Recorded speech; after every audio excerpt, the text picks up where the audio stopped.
we take the issues of the day and try to put them in a larger historical and theoretical context. Um, and this week, I want to try to bring together two topics that on the surface might seem kind of different. Um, so, if you talk to ordinary voters, occasionally I talk to ordinary voters, it happens. You find people are very cynical about government. They're very cynical about elections. They often feel like it kind of doesn't matter who they vote for. They vote and they vote and they vote, and things don't change very much. And that seems like a kind of a problem, a malaise in the air that people don't really know how to explain very well. And there's also a housing crisis, you may have heard, in this country, which for many people feels like an economic problem rather than a political problem, right? The rent is too damn high. The price of housing just keeps on going up and up and up. And people don't really like that very much either. Um, and so I've come to believe that these two issues aren't separate, but are actually deeply connected.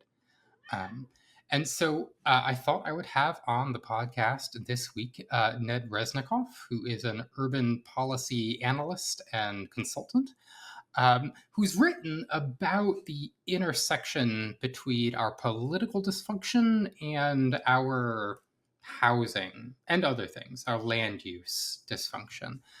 So, Ned, thanks so much for coming on. Thank you very much for having me. Yeah, it's a pleasure. So you wrote this essay recently for the Roosevelt Institute, "How to Fix Housing: The Pivot from Localism to Regionalism and the Rule of Law." And what's your what's the elevator pitch for this essay? What's the summary of what you're arguing here? So that essay came as part of a package of essays about restoring economic democracy. And I was thinking about what democracy looks like in the context of American housing policy. I think when people think about democracy, they often tend to have this basic framework that the more you are able to vote on things and provide direct input on decisions, the more democratic they are. And in fact, though that's the way our housing, though that's the way that our housing policy is set up in much of the United States, where there are ample opportunities to provide feedback on basic neighborhood level, site specific development decisions. Um, I would argue that it's actually quite undemocratic and leads to some pretty egregious outcomes for the polity as a whole. So this essay was really my attempt to explain why I think the way that we currently do housing policy and permitting in this country is a failure of democracy, and what to try to articulate what a sort of truly democratic uh, housing policy land use planning regime might look like. Yeah, and I think that's really interesting because you're highlighting what's kind of a paradox here, where we've tried for decades now to make sure that land use control over land use in this country is as democratic as possible, and yet it doesn't feel like it's democratic, right? It's for many people, like I said, it feels like it's opaque and they don't have a lot of control or they can't understand why things aren't happening that they want to happen. Um, and so trying to unravel this paradox of how we've pursued economic democracy but haven't gotten kind of the opposite is, I think, a really interesting question. And to try and approach that question, I think we do have to talk a little bit about history. Right, because the land use regime that we have in this country today didn't come about by accident, right? It was created for reasons. It's created as a reaction to a particular era of land use that came before it. And that era, I believe, is for many people is best symbolized by Robert Moses. Um, yes, a name to conjure with. So, what's your take on Robert Moses? Who's Robert Moses? Mhm. So Robert Moses was uh, New York State's parks commissioner for a while. He held a variety of other quite boring and anodyne sounding positions for both the city of New York and the state of New York. But he was, as much as any single individual can be said to have built the physical infrastructure of modern New York City, Robert Moses might well be that person. He's responsible for uh, approving and basically ramming through the development of some of the largest bridges and interurban freeways in the city. Um, for opening up access to Jones Beach on Long Island, for doing a sort of renovation of Central Park.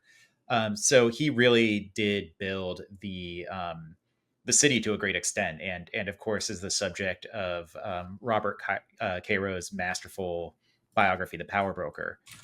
Um, the thing about Moses, though, and here I would say actually, this is maybe a little bit of a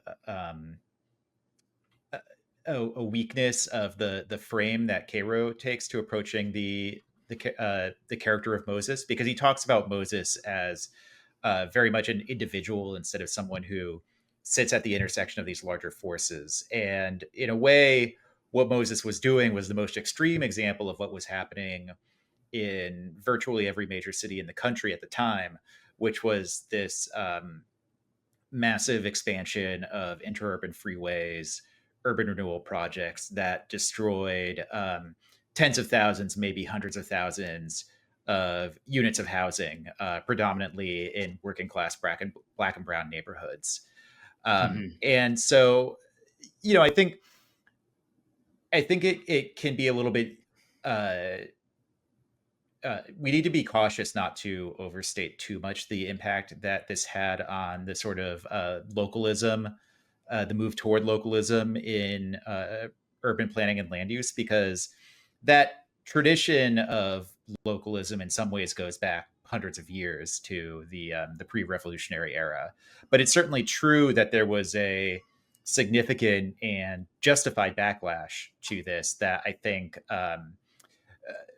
put the skids on these sorts of large, grand public infrastructure projects that were just kind of forced through with little input from neighborhoods, and facilitated a churn toward what the historian Jacob Anbinder has called neighborhoodism. So this idea that you know decisions about what physical infrastructure exists in neighborhoods should really happen at the neighborhood level and involve the people who live there. Yeah, I think you're absolutely right to step back from Moses himself a little bit. He's a good metonym for what was happening in this period. But right, like I live in Pittsburgh, um, and people these days remember the Harlem Renaissance. They don't really talk as much about the Pittsburgh Renaissance, but Pittsburgh was at the time a major destination for the Great Migration of Black Americans out of the South. I believe the largest Black newspaper in the country at the time was published in Pittsburgh, the Pittsburgh Courier. There was like a great hub of Black culture, of Black art, of Black thought, and specifically in a neighborhood called the Hill District here. And then I don't have the date exactly off the top of my head. The city comes through and says, "That is a beautiful neighborhood. We are bulldozing half of it." Um, and we are turning it into the Pittsburgh Civic Center and parking lots for the Pittsburgh Civic Center and highways to serve the Pittsburgh Civic Center that are going to branch out into all these much wider suburbs, right? And that's a key part of this era, right? And like Robert Moses himself is certainly guilty of the exact same kinds of, shall we say, racist, you know, racist, racially tinged doesn't cover it, right? You talked about Jones Beach. He builds a highway out to Jones Beach, but he's very careful to make sure that the bridges over that highway are low enough that buses can't run on it, because he Mhm. doesn't want the wrong kind of people going out there. And like, where do the highways go? They tend to go in poor neighborhoods, right? It is Yeah. a lot of this is a vision is a vision of our cities, right? That planners are pursuing a highly suburban and whites first vision of the city, where we're going to Yeah. keep jobs in cities, we are going to build highways to those jobs, and we're going to have segregated suburbs at the other ends of those highways. And if you are a black person who happens to live in the path of one of these highways, too bad for you. Yeah. A um, really kind of I think especially poignant illustration of this, uh, that I've been doing some research on this for a book I'm working on, and I learned that Black Wall Street, the subject of the sort of target of the Tulsa race massacre, so that rebuilt that area did rebuild in the period following the massacre, but then was destroyed for good by essentially a freeway.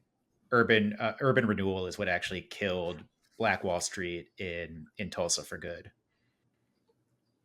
Yeah, and so I think this is an important history because these so Moses and various other far more nameless planners like them, they had a vision for what our they wanted our cities to look like, and they made it happen. Right? They went out there and they built infrastructure and they tore down this and they built up this to really fundamentally reshape American cities. But they also did it in ways that were often racist, in ways that we today regard as like maybe not the ideal way to build a city. Um, and as we've talked about, there's a reaction. There's a pretty strong reaction to these events. Um, you said Ann Binder calls it neighborhoodism. Hmm. Ann Binder, Ann Binder, whatever. I'm sorry. I'm sorry, Jacob. I don't know how to pronounce your last name. Um, calls it neighborhoodism. Others have called it localism. There's a concept called citizen voice that some scholars like to use on this subject. So can you describe what the new regime is like after the era of Moses?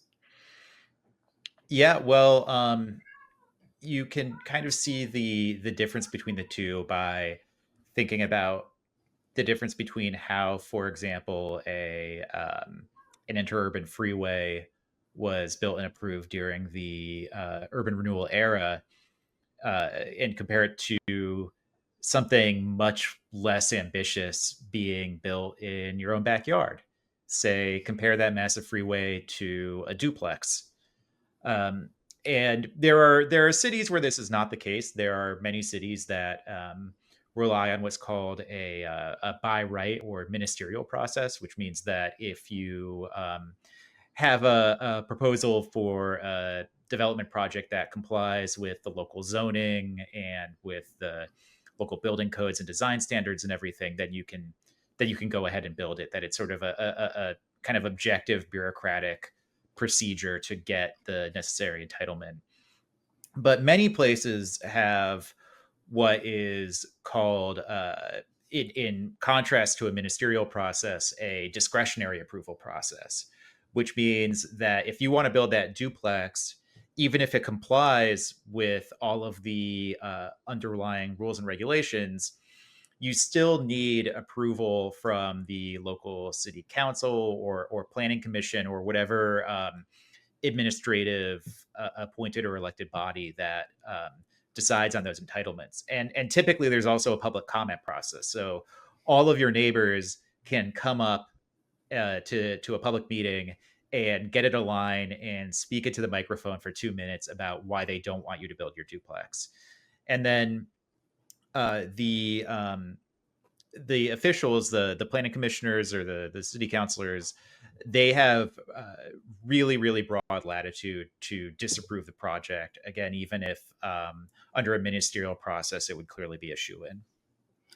Yeah, and I think I want to emphasize that this is a pretty big difference between how different countries do their land use policies, right? Like you've talked about this ministerial process where like there's a clear set of rules, and if you comply with those rules, congratulations, go ahead and build the thing in question, right? And this is how most of continental Europe tends to do their land use. This is how countries like Japan do their land use, as I understand it. But in America, it's obviously not how we do most land use decisions. Yeah, I think the other exception to the general international trend is the UK, possibly Yes. the Anglophone countries in general. But as I understand it, in the UK land use planning system, essentially everything is discretionary. Like it's actually somehow even worse than the way we do it in California, which is quite an achievement. Mind-boggling. No, so yes, I think that turns out to be the answer, is that it's primarily a difference in like the Anglophone legal tradition and the French legal tradition coming out of the Napoleonic Code, but that's another episode to talk about these particular histories. For the moment, we'll just take it as a fact, right? There's the ministerial tradition and there's the discretionary approach we've taken in America. Um, and so there's the discretionary aspect, but there's also this hyper local aspect, right? That it's not just, oh, you have to go before politicians and make your case for why you should be allowed to build this, but that those politicians are going to defer to the community in some sense, and the more local community you can find, the better that is. Mhm. Right, and these kinds of public comment processes are happening all the time in our country, right? Like, you listener, in your town right now, there's probably a public comment process going on for something, and I strongly recommend going to one of these events, just to really start to see how the sausage gets made in this country, because it can be very enlightening. Um, Yeah, I mean, right, and because again, from my experience, you go to these places, and the people who turn up are a particular kind of person. Right, people have studied the political preferences and the demographics and the wealth of people who come to these events. And can you tell me a little bit about that, Ned? What are the kinds of people who participate in the citizen voice process? Yeah, so we have some pretty good empirical research on this. The study that everyone cites is Neighborhood Defenders, which is a book by the political scientists um, Einstein, Palmer, and Glick. And Alexander Son has also done some follow up research on this. Einstein, Palmer, and Glick are looking primarily at Massachusetts suburbs, and then Alexander Son's research was on San Francisco.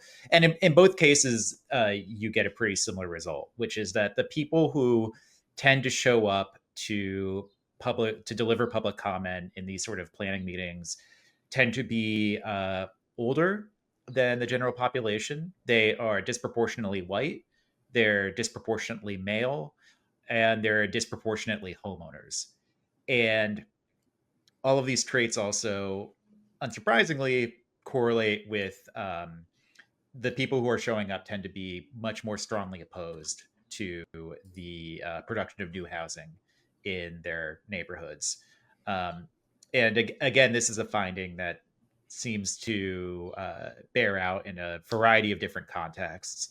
I think one thing that's also important to keep in mind about these meetings is in some ways it makes intuitive sense that the people who would show up to these meetings would be the ones who have they own their homes, and so they see some sort of concentrated impact from the production of housing as opposed to the more diffuse benefit that comes from the effect that housing production has on a regional housing market.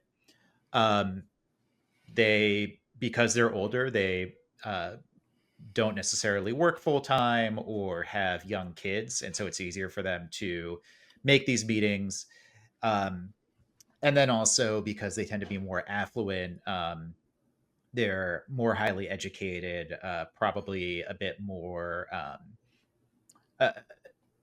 more experienced in navigating these sorts of complicated administrative processes. And so those things all kind of lend themselves to showing up to these types of meetings. Tellingly, though, the research that we have on what happens when you try to make these meetings more accessible is not super encouraging.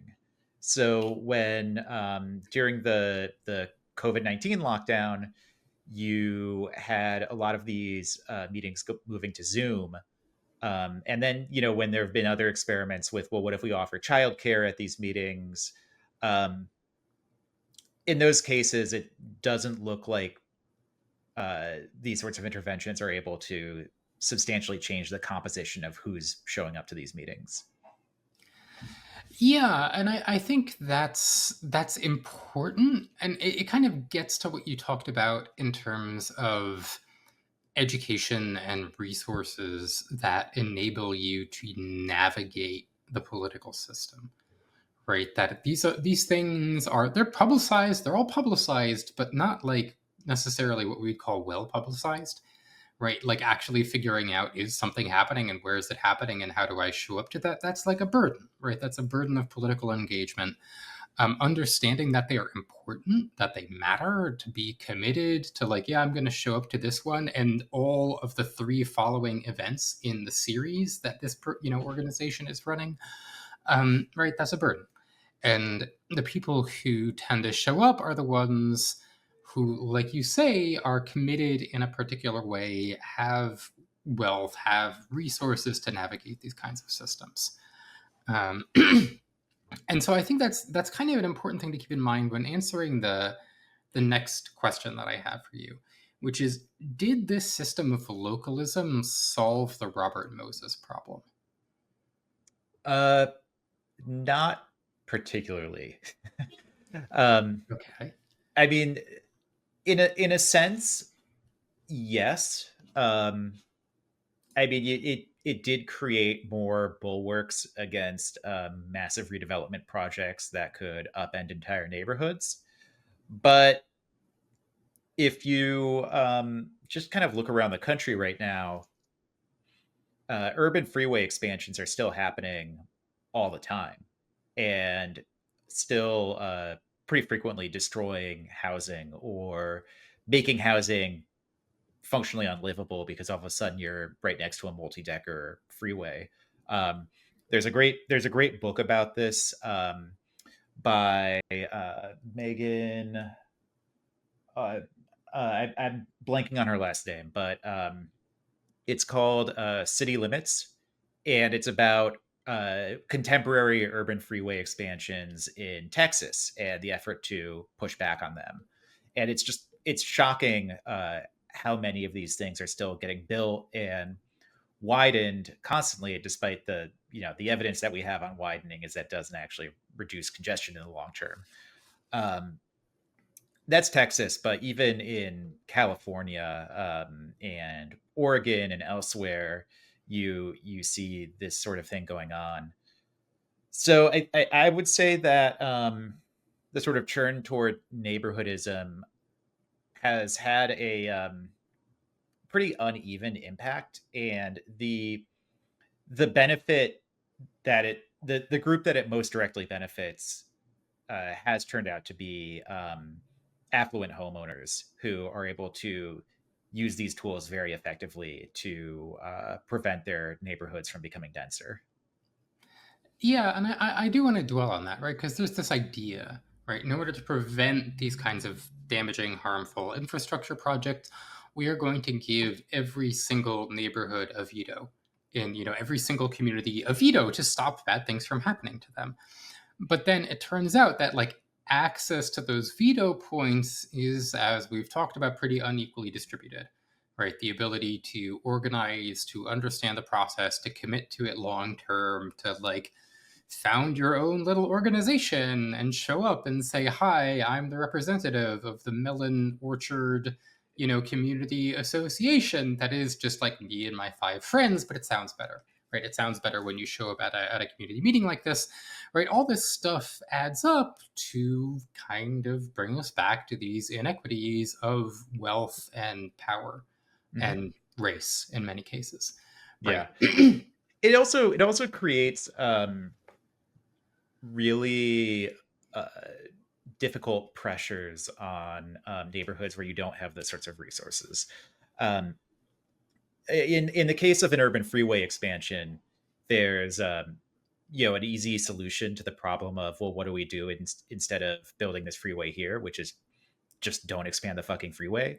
But in the case of something like housing supply, where the housing actually really does need to get built somewhere, and if you're going to avoid out of control housing costs and homelessness and all the other kinds of urban dysfunction that come along with that, um, if you're not building the housing in the affluent, high opportunity areas, then it needs to go somewhere.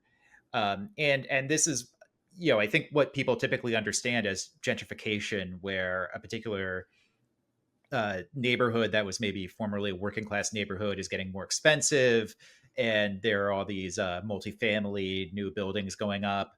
Um, a lot of that is the product of artificial supply constraints in the higher income areas where, for a lot of developers, it would be their first choice to build there. No, I think that's important, and it's housing, but it's not just housing, right? There's other kinds of municipal infrastructure, like a water Hmm. purification plant. The city needs a water purification plant. We're all using the water. It's got to go somewhere. It's got to go to a water purification plant. You don't necessarily want to live next to a water purification plant because of all the shit that is functionally what they're trying to take out of the water there. It's not necessarily a nice place to live. And so, where does that go? Well, some neighborhoods scream the loudest when you try to put a water purification plant in them, and some don't scream so loud, Hmm. right? Right. And we should say that, we've been talking a lot about neighborhoods, and certainly neighborhoodism can be a powerful force in larger cities in particular.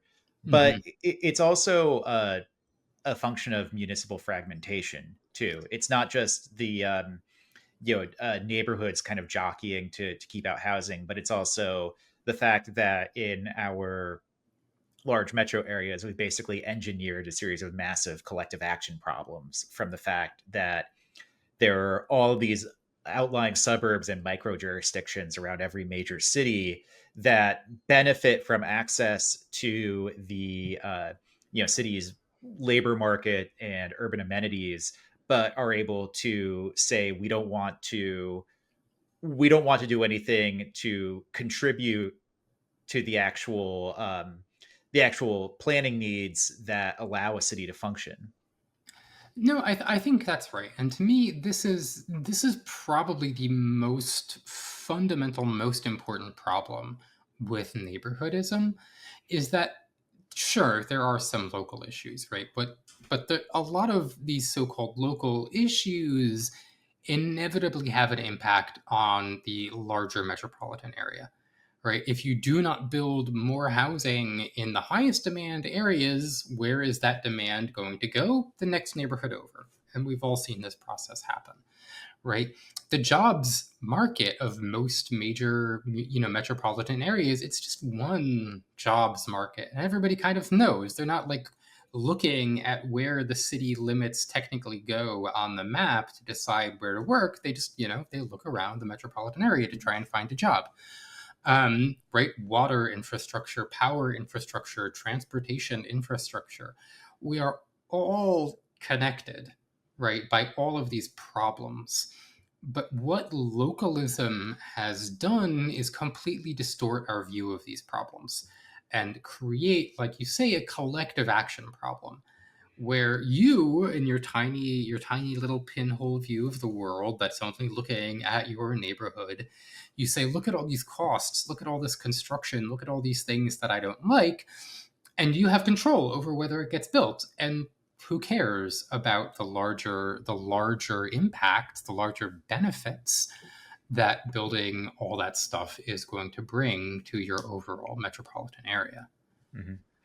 Yeah, I mean, I'll also say on top of that, there's the issue of this is maybe a little bit of an ancillary issue, but the people who are coming to speak out against this sort of development, it's not just a matter of they're trying to defend their neighborhood or their community, despite what the larger metro area might need. It's also that they have a very distorted and not necessarily accurate perception of what will benefit their community. And so, a good hyperlocal example you see of this all the time is homeowners and small business owners getting up in arms against bike lanes or any sort of what's called active transportation infrastructure, like essentially infrastructure for people who are walking or biking or scootering or whatever. And the argument is very frequently, well, this is going to destroy small businesses in our neighborhood or our city because where are the people who patronize these businesses going to park? And in fact, as it turns out, all of the research that we have on this shows that making areas more walkable and bikeable is actually great for retail and for other types of businesses, because if you actually think about it, you're not window shopping when you're driving around in your car. But if you actually make it possible for people to walk around these areas, then you increase foot traffic, you increase people just kind of popping into these stores, and it can be a real boon for retail sales, as we've seen very recently, actually, with congestion pricing in Manhattan. So that's just an example of the types of people who are showing up to these meetings. Uh, are often treated with a certain amount of deference and authority because they're quote unquote the community, and because also they're the types of individuals who wield outsized power over the electoral fortunes of local politicians. But they're not necessarily people who understand what the actual interests are of their particular neighborhood. I mean, or even their own interests, Mm-hmm. right? I mean, but certainly, like again, there are proposals. There's bike lane proposals. There's parking reforms that are going on in my city in Pittsburgh, and many small business owners in the areas have turned out against them, and it's always kind of maddening. And I think this is actually another pretty deep issue that I want to emphasize. It gets to what I talked about with Will Stansel on this podcast, about the sense in which these are ideological and cultural ideas as much as they are mere material, right? It would be better for the small business to have more bike lanes and to have more, less parking and a more pedestrian friendly urban design. It would be better for their bottom line in the most crass economic way you can imagine, but they don't believe it, right? They believe that bike lanes are going to be bad for their business. They believe that most of their customers drive to their business, which is not true. Mm-hmm. Um, and I think this is something that we see not just in this specific policy question that we've been talking about, but also in this broader question of localism. Mm-hmm. Um, that there are certain, codified legal aspects to the localism regime, to the community voice regime, the citizen voice regime, but a lot of it is cultural. A lot of it is officials extending deference to local communities, to citizen feedback, even when they have no legal requirement whatsoever to do that kind of thing. Yona Freemark has a paper about this. Um, you know, how municipalities exploit their de facto power to manage metropolitan planning. Right, about the extent to which our officials are engaging in this kind of deference and engaging in like extensive community feedback processes that they're not required to, but they feel like they have to. They feel like that's the right thing to do, and that's how things ought to be done. Um, Even as we've talked about, it seems to be really harming our cities, to be Yeah, generally bad for people. maybe just a note on this sort of question of is it actual material interests, or to paraphrase Zizek, like it's pure ideology. I I tend to be a little bit more of a materialist than Stancil. I mean, I think some of his points about the effect that the information environment can have on people's perception of their interests, and how it maybe leads them to misunderstand, for example, how larger economic forces are actually affecting their material interests. That's all well taken, but I think sometimes what gets lost with like a purely cultural account of what's going on is that there are different ways to understand people's material interests. And wealth accumulation is one of them. But I think another one to think about is not just sort of wealth accumulation as sort of like a bottom line amount, but things like market share and maybe even more importantly than that, actual political power and political influence within one's community. Um, one of the one of the things that I found really illuminating in my own thinking about the sort of ideological but also material roots of NIMBYism is the political scientist Jessica Traunstein's work in a book called Segregation by Design, where she presents some pretty compelling evidence that one of the things that suburban NIMBYism is doing is essentially metering or restricting access to public amenities within a certain community. Um, I mean, essentially, this is like the non-academic way to talk about this is that it's essentially a Segregation. different way of doing segregation after de jure Jim Crow, uh, went extinct. Um, you could see this in, I think, a lot of different contexts. An example that I find particularly enraging as a UC Berkeley alum and a resident in the East Bay is at Berkeley, as with a lot of other high quality public colleges and universities, you have this entire community of homeowners that's spread up around it, who are essentially have essentially gotten rich off of their proximity to this incredible public amenity, right? Like a world class public university. And in fact, the city of Berkeley would literally not exist if it were not for UC Berkeley. Like the university came first, and then the city grew up around it. And yet, you have a lot of those homeowners who have benefited tremendously from their proximity to the university. Now using their position to try and prevent things like more student housing being built. And so what you essentially have is I mean almost something like a sort of municipal resource curse where the the people who have had long-term direct access to the benefits of this incredible public resource are attempting to monopolize it and keep out the people who the resource is actually originally intended for, which is students, and in particular lower income students who if they go there can dramatically increase their lifetime earnings in many cases. Um, so I mean, I think that's even where um, even where we're not talking about pecuniary benefits or monetary benefits from NIMBYism, there's a certain power dynamic in play that I would also describe as a sort of material force, if not necessarily a directly financial one. Yeah, there's a whole can of worms there about whether we count something like living in a segregated neighborhood as a material benefit or a cultural benefit. And it's an interesting question. I have strong views about it, but maybe, again, maybe another podcast.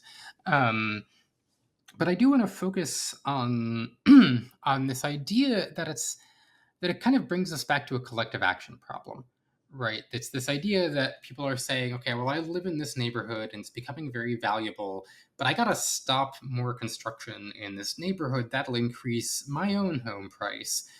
But if you do this everywhere for the entire region, it starts to become extremely dysfunctional, right? Um, and so I guess that's sort of my question to you. How has this fragmentation of authority and responsibility and vetocracy, how has that warped our cities? Well, it's made it very, very difficult to solve housing crises, for one thing, because housing markets, like labor markets, are essentially regional. The cost of the apartment I rent in Emeryville, which is a smaller city in the East Bay, is very tightly correlated with the cost of housing in Oakland or Berkeley or San Francisco, right? Like all these prices kind of rise and fall in tandem with one another. And Emeryville builds a lot of housing, and recently Oakland has been taking some important steps to get a lot more housing built. But these are two cities of respectively, I think, about 13,000 residents and about 400,000 residents. And you're talking about a metropolitan area that has millions of people in it. And, hundreds of jurisdictions that are not making an effort to do their fair share when it comes to housing construction. So even a relatively large city in this area, like Oakland, there's only so much they can do. I mean, another great example of this is the New York City metro area, where you obviously do need a lot more housing production in the city itself, but New York City cannot really resolve its own housing shortage on its own, because you have these vast single family tracts out in places like Long Island or the Connecticut and New Jersey suburbs or Westchester County, that if you're not building in those places, then the city itself is going to have a very, very difficult time making up the housing shortfall. Yeah, I mean, New York City is certainly a particularly difficult problem because the metropolitan area is spread across multiple states, Hmm. even not just multiple counties, but just a truly enormous uh, urban conglomeration. So, hmm. So to kind of bring it back to your essay isn't about problems. Your essay is about solutions. It's called "How to Fix Housing," and in the essay you kind of argue for shifting to a new paradigm in a couple of important ways. So, what's the better paradigm that we should be thinking about for Hmm. urban planning? Yeah, I mean, the way I describe it is that we should actually be doing real planning. Um, so, like I said, housing markets are regional, which means that the actual metropolitan region is probably the appropriate venue for doing housing planning across multiple jurisdictions. Um, I think the other thing to think about is at what point in the process community input becomes involved, and how are you actually constructing the community when it comes to that? Because I think something that we haven't really talked about is that whenever people talk about the community, there are a bunch of implicit unstated assumptions about who actually is a member of that and who doesn't count. Um, so what I propose, building on the work of others like Anika Singh Lamar at Yale, is a model in which there is ample room for input from residents, but that input takes place at the actual general planning stage instead of the site by site stage. Um, and I think the general planning stage is a much more appropriate place to have that sort of input, because it's where you're actually having a conversation about trade offs. It's not just do we build a 5/1 on this parcel or not. It's okay. We have these housing needs moving forward for the next 8 to 10 years. How do we distribute the actual land use changes to get that housing built around the urban area in an equitable way? Um, the other thing that I propose is trying to find ways to make sure that the input is actually representative of the people who live there. So, one way to do that, which some jurisdictions have experimented with, is doing actual professional polling or surveys in order to capture a more demographically representative share of the people who live in their borders. Um, I'm very into this idea of essentially treating community input on land use planning like jury duty. So you get a random selection of people who live in a metropolitan area and try to make it as representative as possible. You pay people a stipend, and then for a week or 2 weeks, they're actually deliberating over the region wide zoning and planning map with planners from the relevant jurisdictions and really actually having to think through the various trade-offs of how you could plan for housing or whatever other the infrastructure needs there are. Yeah, so that's very interesting, and I want to come back to that in a minute because from what I see, you're arguing that we should. There's like two really core components to what you've just said.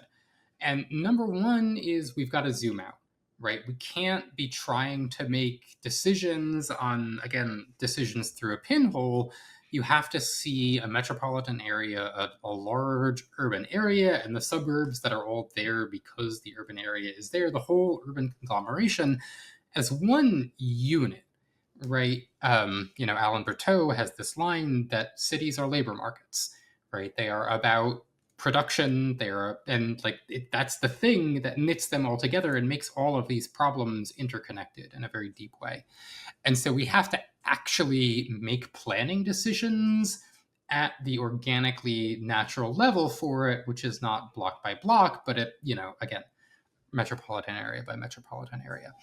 And second, you argue that we have to do this again in a more ministerial way, right? That we should not be making it a discretionary or arbitrary. Again, I mean, we've seen examples of this across the country, how this kind of discretionary process invites corruption, um, and also just bad decisions, but just having a clear set of standards where we're going to say, here is our urban area.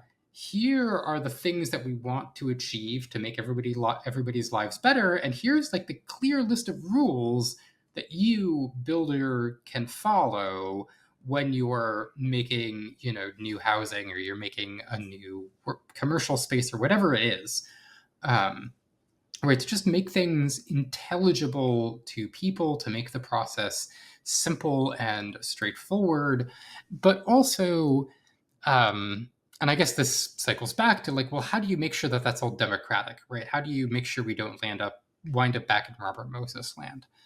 Um, and for me, like one of the key things here to understand how is this not just Robert Moses again is to recognize that Robert Moses wasn't elected, right? Robert Mhm. Moses held a weird constellation of appointed positions in all these, like you say, these kind of anodyne sounding agencies that gave him enormous de facto power and enormous de facto money that he could distribute or not distribute and direct around the city and blah, blah, blah. But he didn't actually have to face any election. He never had to face popular accountability.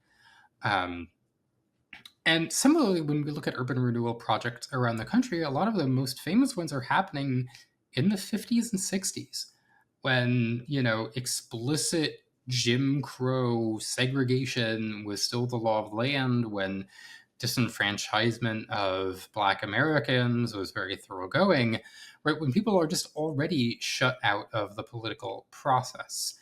And so, how do we make sure we don't wind up back in Robert Moses land? Well, we have real democracy, real, as I like to put it, a clear connection between what happens when you go to the polls and what kind of government policy you get at the other end of it. Mhm. Um, and so, yeah, I mean, you've suggested that we try this. I mean, that's kind of difficult with the particular municipal fragmentation that we've talked about. So we have to, like you've been saying, oh, we should do polling or we should do uh, jury duty for land use regulations. But how does that compare, I guess, in your opinion, to just having, well, we're just going to have a general election, right? That's where the democracy comes from, is we elect people, and that's where everybody's voices gets heard and everybody's votes get counted. And then those officials make land use decisions, Yeah. for the whole region. Yeah, no, that's an excellent point. It's not something I get very much into in my essay, but I'm a big believer in the way that democracy should work is that the way a representative democracy should work is that you elect a particular candidate who promises to do something and then they do it. And then you can evaluate when they're up for reelection again whether them doing that thing was actually good or bad. Um, and we have a very number of ways that at every level of government in the United States, we've made the relationship between what a candidate says they want to do and what impact they're able to have in office incredibly attenuated, and also what sort of feedback for their actions voters actually receive. And so yeah, that's absolutely broken at the local and state level as well when it comes to land use planning. And one of the ways in which it's broken is because you have this sort of then arduous site by site review process that can really undermine whatever the intent was of the original general plan. This is, I mean, talking about zooming up to higher levels of government, I think this is something that we've seen in California and many other states, which is where the locus of where you're able to overcome those sort of local collective action problems is at the state. And what has happened in California has been described by many anti-housing people at the local level as a sort of undemocratic power grab by the state. But what's actually happened with the YIMBY legislation that the state has passed is fairly straightforward, which is that people in the legislature, like Scott Wiener, Buffy Wicks, Chris Ward, they have said, elect me, and I will work at the state level to deal with this housing crisis. And then people voted for them and continue to vote for them. And then they author and lobby for legislation to upzone across the state, including in their own neighborhoods.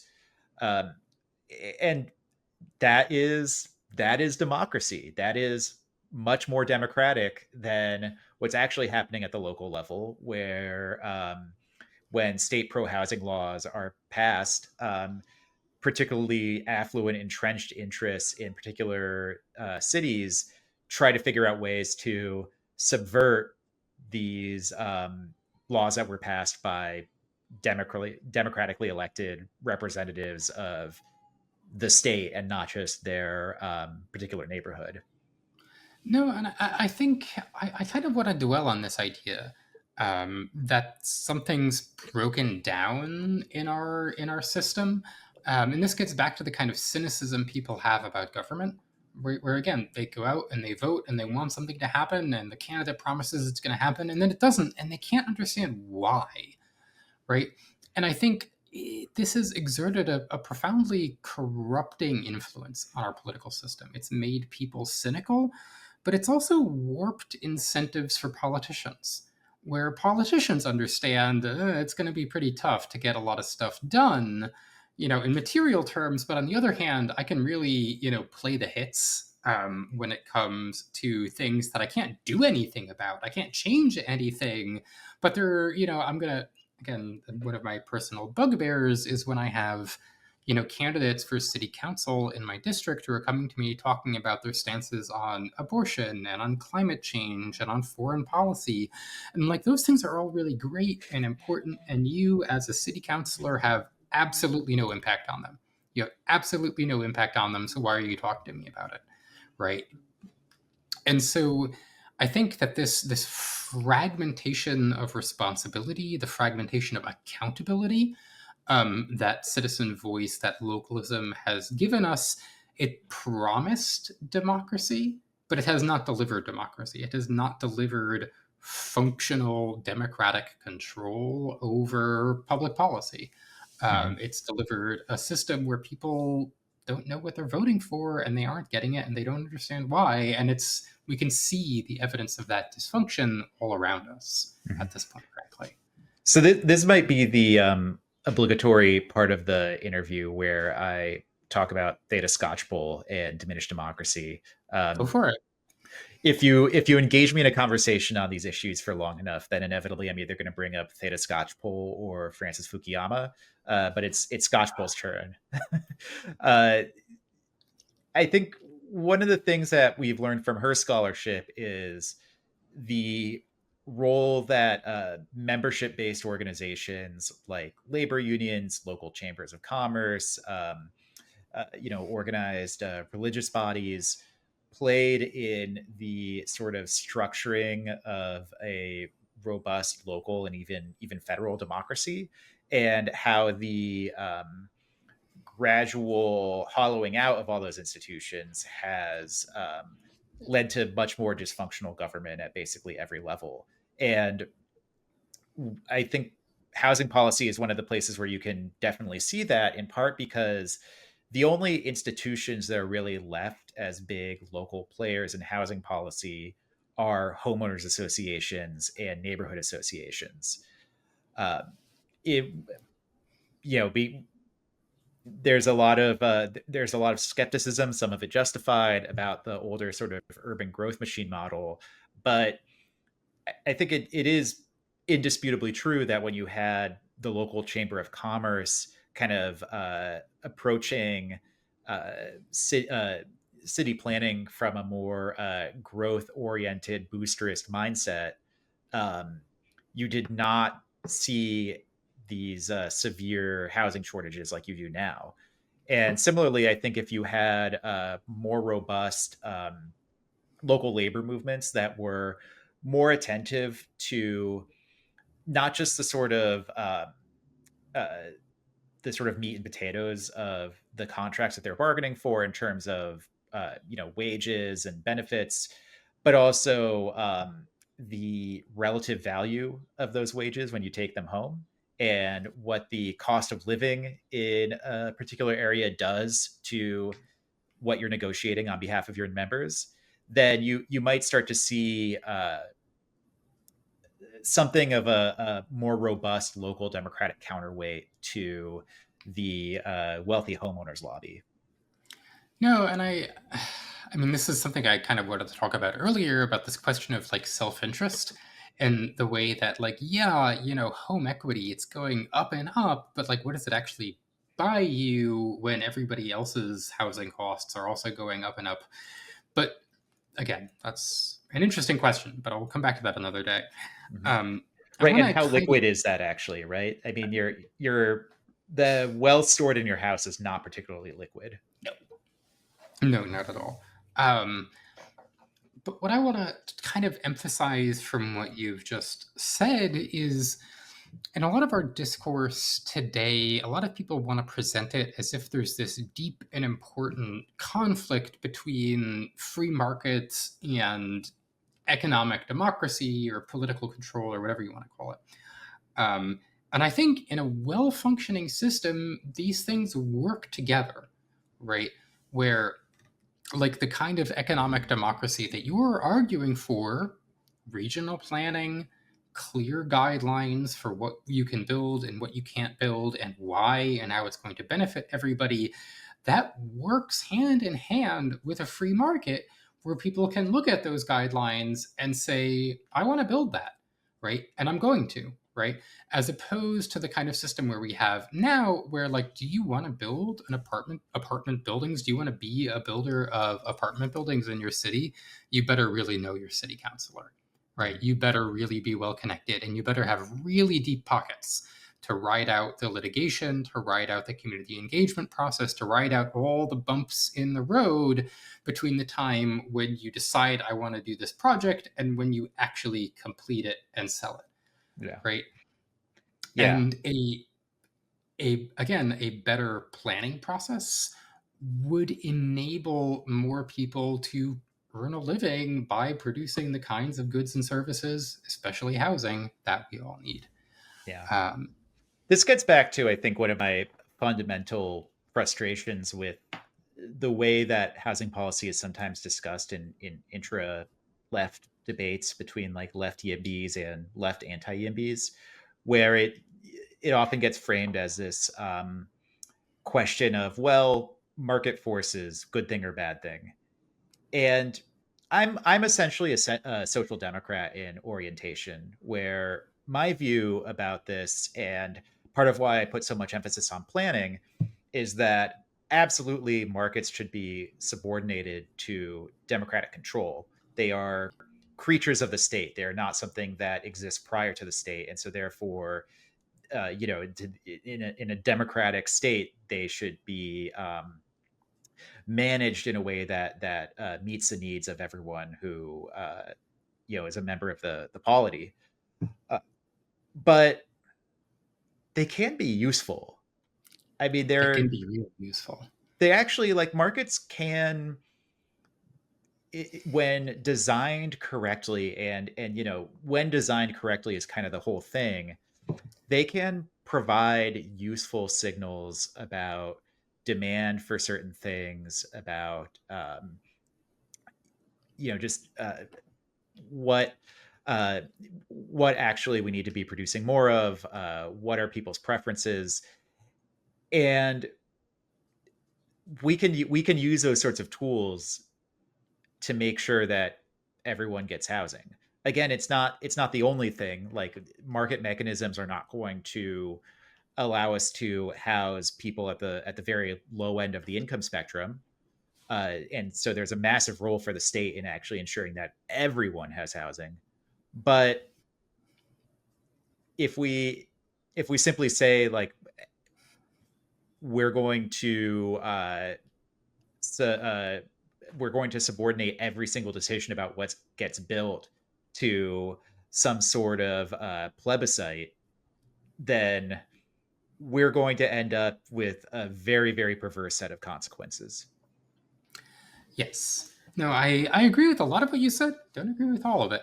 But I do want to really thank you for coming on the podcast and talking about how politics and economic democracy and markets and the kind of political and economic outcomes we're all dealing with and trying to deal with and trying to imagine a better way forward from, you know, how we're going to solve these problems that we're all faced with. Because I think at this point it's very clear that we have some serious problems and that they need cleaning up, and that any solution is going to have to be both political and economic. So, yeah, thank you so much for coming on the podcast. Thank you all for listening to the podcast, and tune in next week for more neon liberalism.